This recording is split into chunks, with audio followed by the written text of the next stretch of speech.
Hello friends, मैं आज आपको घर के वास्तु के बारे में कुछ जानकारी देने जा रही हूँ। अपने पास घर ठीक ढंग से बना है या नहीं, इसे जानने के लिए केवल एकमात्र यही साधन है जो कि बहुत प्राचीन समय से चला आ रहा है, जो कि हम अपने वास्तुशास्त्र के सिद्धांतों के द्वारा ही पता कर सकते हैं कि घर का निर्माण सही ढंग से हुआ है या नहीं। अगर घर का निर्माण वास्तु के नियम के अनुसार होता है तो हमारे उस घर में रहने वाले लोगों का सोच विचार, उनका काम करने का ढंग बहुत ज़्यादा विकासवादी होता है। और यदि हमारे घर का निर्माण वास्तु के नियम के अनुसार नहीं होता है तो इस स्थान पर काम करने वाले लोग और उसमें रहने वाले लोगों के विचार विकासवादी नहीं होते हैं, जिससे कि व्यर्थ की परेशानियां और मानसिक अशांति पैदा होती है। इसलिए प्राचीन समय से ही भवन निर्माण के लिए वास्तुशास्त्र का उपयोग किया जाता रहा है।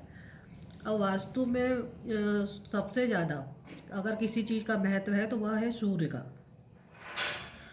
हम सूर्य की स्थिति और उसका प्रभाव को ध्यान में रखकर ही अपने घर का निर्माण करते हैं। वास्तुशास्त्र में सभी ग्रहों में सबसे ज़्यादा पावरफुल ग्रह अगर कोई है तो वह सूर्य है। भवन का निर्माण इस प्रकार से होना चाहिए कि जो सूर्य की किरणें हैं वह हमारे घर में उनका प्रभाव अच्छी तरह हो सके। वास्तुशास्त्र का यही मुख्य नियम है कि भवन का निर्माण में जो उत्तर दिशा वाला भाग होता है वो दक्षिण दिशा वाले भाग की अपेक्षा थोड़ा नीचा रखा जाता है।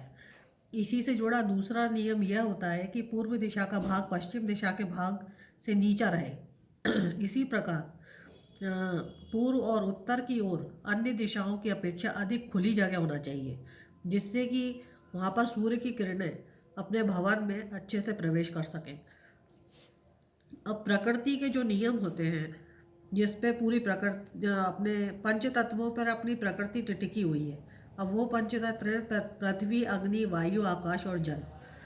अपने भवन का निर्माण में इन पंच तत्वों का भी बहुत ज़्यादा ध्यान रखना पड़ता है। अगर हमारे भवन में इन पंच तत्वों का ध्यान नहीं रखा जाता है तो जैसे हमारे शरीर में बीमारियां पैदा हो जाती हैं, उसी तरह से भवन के में भी बहुत से विकार उत्पन्न हो जाते हैं। मुझे आशा है कि आपको ये जानकारी बहुत काम आएगी। Thank you.